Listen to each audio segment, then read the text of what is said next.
மு.க.ஸ்டாலின் 40 வருஷம் கழிச்சு மணிமண்டபம் கட்டுவார்னா சமூக நீதி போராளிகள் போராடி மார்பில் குண்டுகளை தாங்கி வன்னியர் இடஒதுக்கீடு வெல்க என ஓங்கி முழங்கி மாண்டு போனாங்க. இனமான உரிமை மீட்க இடஒதுக்கீடை வெல்க இன்னுயிரையும் துச்சமென துறந்த தியாகிகளின் தியாகத்தை திமுக மதித்திருந்தார். அதன் பின்பாக 3 முறை ஆட்சியில இருந்துட்டாங்க. இந்நேரம் வன்னியர்களுக்கான இடஒதுக்கீட்டை தனி இடஒதுக்கீட்டை அறிவித்திருக்கிறோம். 1989 கலைஞர் 108 சாதிகளை இணைத்து அவருடைய சாதியும் சேர்த்து 20% இடஒதுக்கீடு கொடுத்து அன்னைக்கு அவர் ஏமாத்தினார்.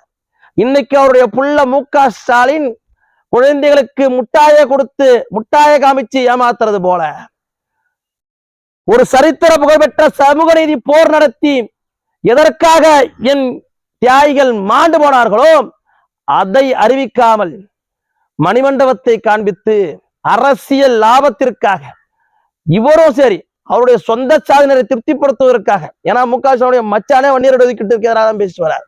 வன்னியருக்கு இடஒதுக்கீட்டிற்கு எதிராக வழக்கு தொடுக்க தான் தூண்டி விட்டுட்டு இருக்கிறார். ஆக மொத்தம் 89 கலைஞரும் 2025 ஸ்டாலினும் சொந்த சாதியினரை திருப்திப்படுத்துவதற்காகவும் வன்னியர்களை அழித்தொழிப்பதற்காகவும் ஏமாற்று வேலையை மட்டும் முதன்மையா செய்யறாங்க. இந்த நாள் வரை மரவெட்டிங்க வன்முறை கும்பல்னு சொன்னவங்க இன்னைக்குத்தான் சமூக நீதி போராளிகள்னு சொல்றாங்க. மகிழ்ச்சியா இருக்கு, கேட்கறதுக்கே மகிழ்ச்சியா இருக்கு.